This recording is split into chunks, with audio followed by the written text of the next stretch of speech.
పొందాడు కదా. మరి బాప్తిస్మం పొందినటువంటి గారడీ సీమోనే అన్నాడు, ఆ మాటకు బలా నమ్మకమైన దాసుడా అనలేదు. వెళ్ళు, నీ వెండి నీతోనే నశిస్తుంది, డబ్బును పెట్టి కొందామంటే కొనేది కాదు పరిశుద్ధాత్మ వరము అని రూఢిగా సాక్ష్యం ఇచ్చారు. అప్పుడు అన్నారు, నీ హృదయము దేవుని ఎదుట సరైనది కాదు. ఏ పాపం చేశాడు చెప్పండి సరైనది కాకపోవడానికి? దొంగతనం చేశాడా? వ్యభిచరించాడా? ఈ రెండే పాపాలు ప్రజల్లో.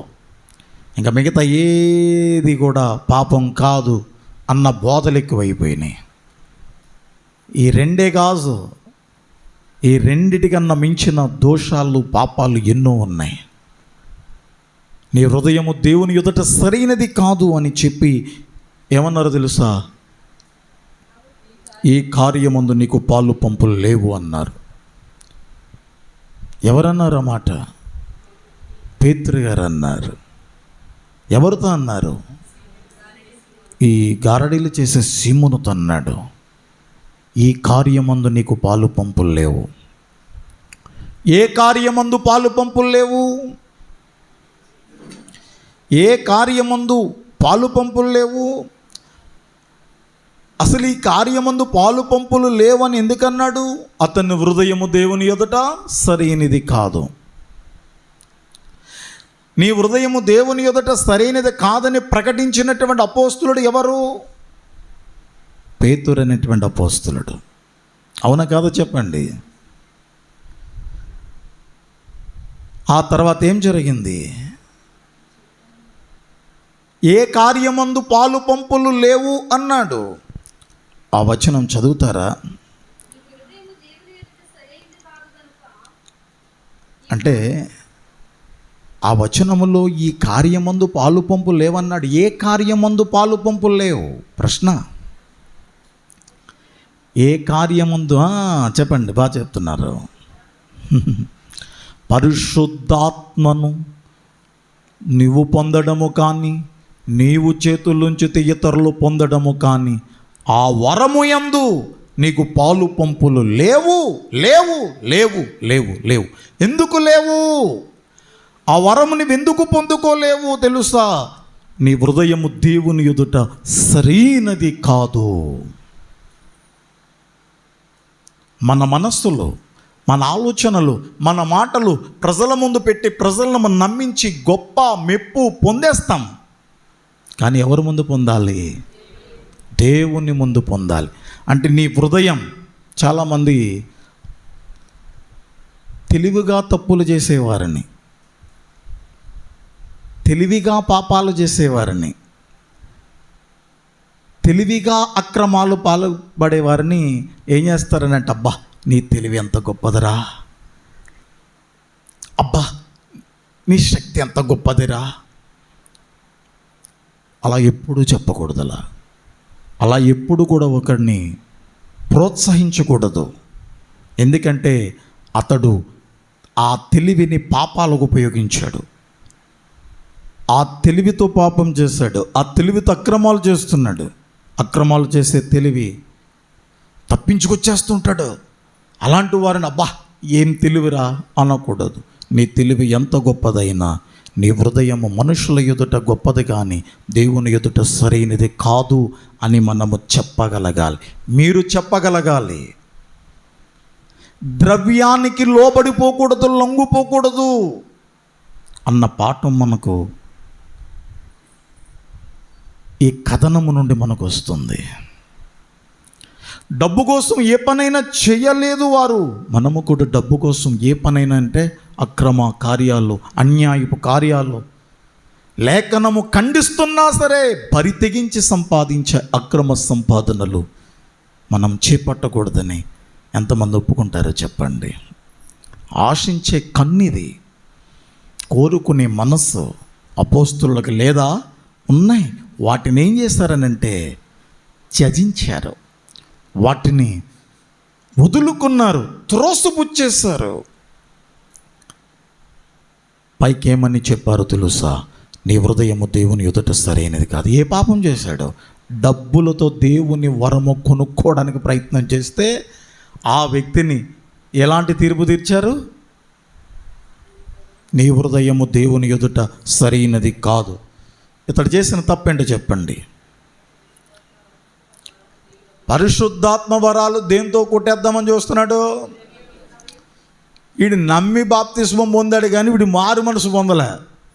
ఒకవేళ బాప్తిస్మం పొందడానికి ముందు ఒకవేళ మారు మనసు పొందినా, బాప్తిస్మం పొందిన తర్వాత ఫిలిప్పు గారు చెప్పిన బోధలు, యోహాను పేతురులు చెప్పినటువంటి బోధలుగానే ఉండిపోయి తప్ప వీడిలో ఒక కార్యాచరణ జరగనివ్వకుండా అడ్డగించుకున్నాడు.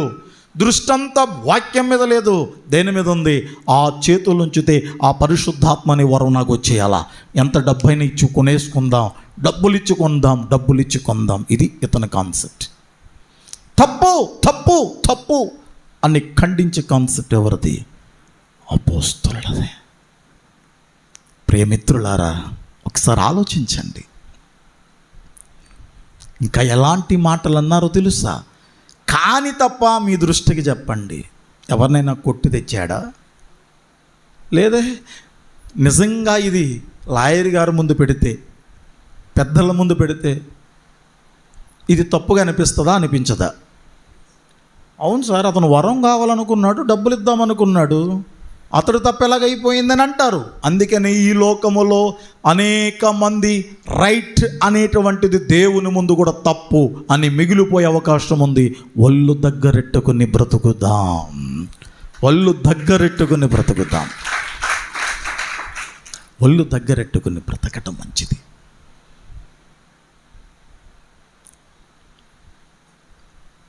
చూడండి, వీళ్ళు ఏ పాపం చేసేసాడండి. మన దృష్టికి అది తప్పు కాదు, దేవుని దృష్టికి అది తప్పు అన్నమాట. ఈ కార్యమందు నీకు పాలు పంపులు లేవు, నీ హృదయం దేవుని ఎదుట సరైనది కాదు అని ఏ సందర్భంలో ఆ మాటను వాడారో మీకు తెలిసిపోయింది కదా. చెప్పండి. డబ్బులు ఇచ్చి వరము కొనుక్కోవడము అంటది, అది ఎవడు చేయకూడదన్నమాట పని. అన్ని డబ్బులతోటే చేసేద్దాము, కొట్టేద్దాం అనుకోవడము బుద్ధిహీనమైనటువంటి ఆలోచన. అది ప్రజలు అర్జెంటుగా విషయంలో మారు మనసు పొందాలి అన్న పాఠము, హెచ్చరిక, బోధన మనకు వినిపిస్తుంది. ఇంకా కింద ఏమన్నారు చూడండి, 22వ వాక్యం. కాబట్టి ఈ నీ చెడుతనము మానుకొని మారు మనసు నొంది ప్రభువును వేడుకొనుము. ప్రభువును వేడుకొనమన్నారా డైరెక్ట్గా? అంతకుముందు ఈ నీ చెడుతనము మానుకొనమన్నారా? ప్రభువును వేడుకోవాలనంటే ముందు నీ చెడుతనం మానుకోవాలి, చెడుతనము మానుకోవాలి. నేను తెలివైన వాడిని, నేను తలపెట్టిన ప్రతి పని అయిపోతుందనంటే దైవాభిషేకము నా మీద ఉన్నదని భ్రమలో ఉండకండి, ఆ భ్రమలో ఉండకండి. అది ఒక భ్రమ, నాశనపురానికి తీసుకుపోయే భ్రమ. మీరు దేవుణ్ణి వేడుకోవాలంటే మనం ముందేం చెప్తున్నాడు అక్కడ? రబ్బాయి, నువ్వు చేయాల్సిన పని ఏమిటి? ఈ నీ చెడుతనం ముందు మానే. ఏంటి చెడుతనం అండి? ర్యాగింగ్లు చేశాడా? ఆడపిల్లలను బాధ పెట్టాడా? లేదు కదా. అట్లాంటి పొరపాట్లు ఏమీ కనపట్టలేదు. ఇంకేమున్నాయి? ఇంకా బోల్డ్ తప్పిదాలు ఉన్నాయి ఈ సమాజంలో. అట్లాంటివి ఏమైనా ఉన్నాయి అక్కడ? ఏం లేవు. డబ్బు పెట్టి డబ్బు డబ్బు డబ్బు. ఈరోజు దేవుని సేవ చేసేటటువంటి సేవకులు కూడా చాలామంది డబ్బుతో అక్రమాలు చేస్తున్నారు. డబ్బు ఎక్కువైపోయి, కొవ్వు పెరిగిపోయి అక్రమాలకు పాల్పడుతున్నారు.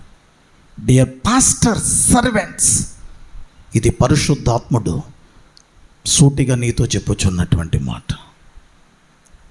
దేవుడు నీకు ఇచ్చే డబ్బును సంఘ సభ్యులారా, సేవకులారా, ప్రవక్తలారా, కాపరులారా, దేవుడిచ్చే డబ్బు, నీ చేతిలోకి వచ్చే డబ్బు అక్రమమైన సొమ్ము, సక్రమమైన సొమ్ము, నువ్వే పరీక్ష చేసుకో. నన్ను నేనే పరీక్ష చేసుకుంటాను. అది ఒకటి. రెండవది, నీకు వచ్చినటువంటి ధనాన్ని దేనికోసం, దేన్నైనా చేస్తావా? ఏ పనైనా చేస్తామా? వద్దు వద్దు. పరిశుద్ధాత్ముడు నిన్ను మందలించడం లేదు. మనస్సాక్షిది తప్పేమోనన్న భయము నీకు కలిగించటం లేదు. అంటే మనస్సాక్షిని, పరిశుద్ధాత్మను కూడా అదుపు చేసే అంత బలమైన దుష్ట కోరిక నీలో ఉండిపోయి ఉంటుందేమో. కిందేమన్నాడు చూడండి, ఈ నీ చెడుతనము మానుకుని మారు మనస్సు నొంది ప్రభువును వేడుకో. మానే, నీ చెడుతనానికి టిక్కు పెట్టు. ఈరోజు ఇక్కడ ఏంటి చెడుతనం చెప్పండి? ఏది చెడుతనం అమ్మా? పరిశుద్ధాత్మ వరాన్ని డబ్బుతో కొనుక్కోవడం అనేది చెడుతనమాట. బాప్తిసం పొందాడు. ఏం పొందాలి ఇప్పుడు? ఎవరు? బాప్తిసం పొందినవాడు.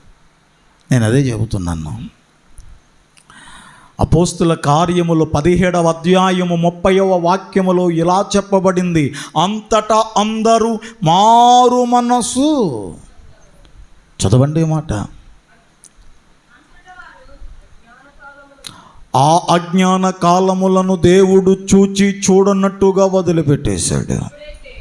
ఇప్పుడైతే అపోస్తుల కార్యములు 17:30, ఇప్పుడైతే అంతటను అందరును, అంతటను అందరును, అంతటను అందరును అంటే అర్థము, అంతటా అంటే భూలోకం అంతటా, అందరూ అంటే అన్ని వర్గముల వారు, అన్ని మతముల వారు, అన్ని కులముల వారు, మనుషులనబడిన వారందరూ మారు మనసు పొందాలి. అందులో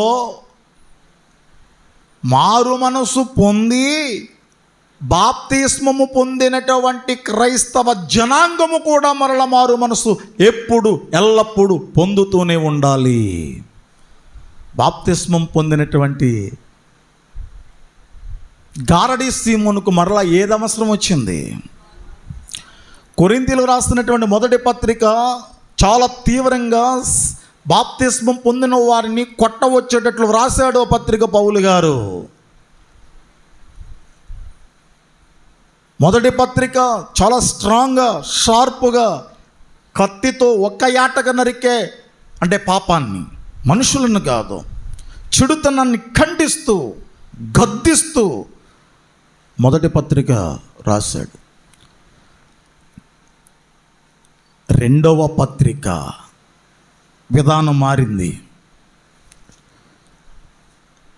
రెండవ పత్రికలో ఏం మాట్లాడుతున్నాడో చూడండి. రెండవ పత్రిక 7వ అధ్యాయం 10వ వాక్యం, దైవ చిత్తానుసారమైన దుఃఖము రక్షణార్థమైన మారు మనస్సును కలుగు చేయును. అర్థం ఏమిటి? దైవ చిత్తానుసారమైన దుఃఖం, దుఃఖం రక్షణార్థమైన మారు మనస్సు. ఈ పత్రిక ఎవరికి రాస్తున్నాడు? క్రైస్తవులకు, బాప్తిస్మం పొందిన వారికి, దేవుని సంఘానికి చెబుతున్న మాట. మొదటి పత్రికలో ఒకడొక తప్పిదం చేస్తున్నట్లు గ్రహించాడు పౌలు గారు. వెంటనే ఎవడ్రా దరిద్రుడు, ఆ నికృష్టుడు, ఆ దుర్మార్గుడు ఎవడు? హరరరరే, తన తండ్రి భార్య అంటే సవతి తల్లినే అతడు తాను దగ్గర చేర్చుకున్నాడట. బాప్తిస్మం పొందినటువంటి వారు. ఆ దెబ్బకు పౌలు గారు ఖండిస్తే వెంటనే ఆ సంఘమునకు భయము కలిగింది. భక్తి కలిగిన వారే పొరపాటు చేస్తాడు.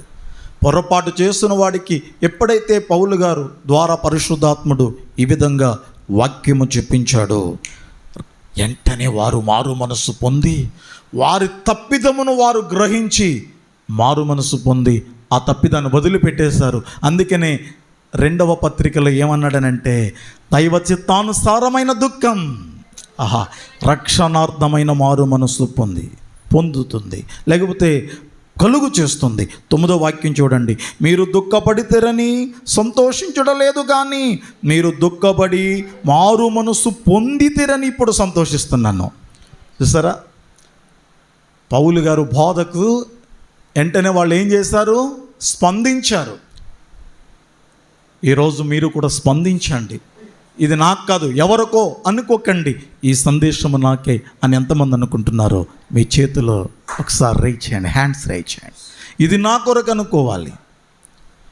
మీరు చాలా మంచివారు, పరిశుద్ధంగానే బ్రతుకుతున్నారు, అయినా కానీ ఇది నా కొరకే నువ్వు అనుకోవాలి. ఇది నాకు కాదు, పక్కోడికి.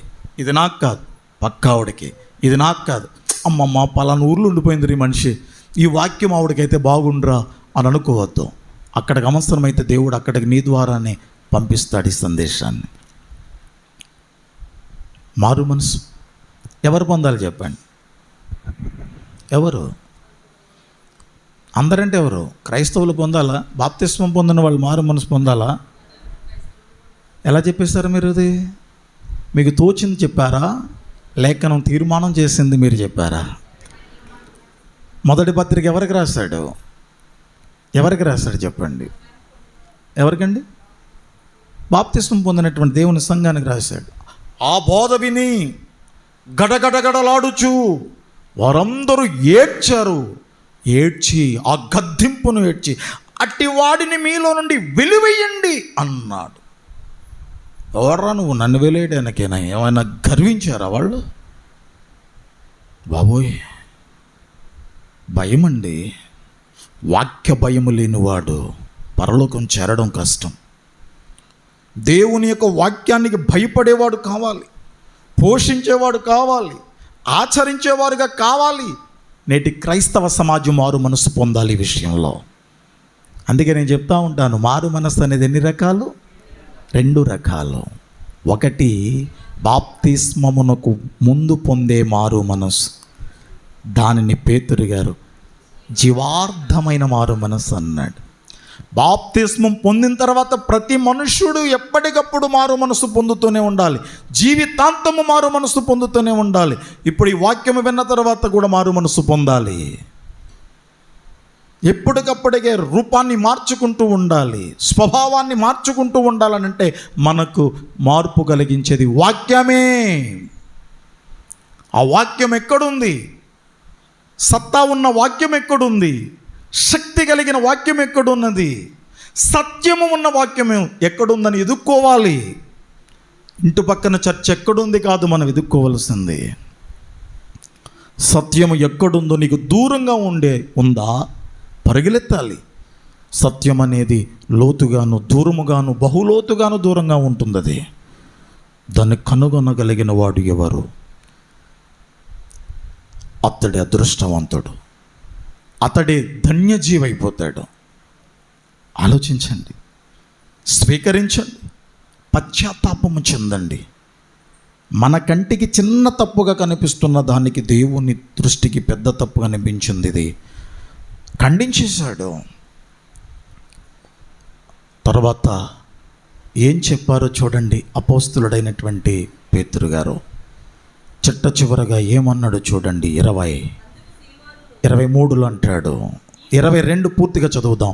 ఒకవేళ నీ హృదయాలోచన క్షమించబడవచ్చు, ప్రభువును వేడుకోకముందు మారు మనస్సు పొందు. మారు మనసు పొందడానికి ముందు నీ చెడుతనము మాని.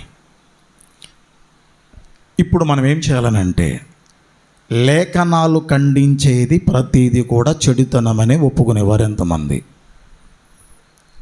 అబ్బా, ఎంత చక్కగా మీరు ఒప్పుకుంటున్నారు. Very good.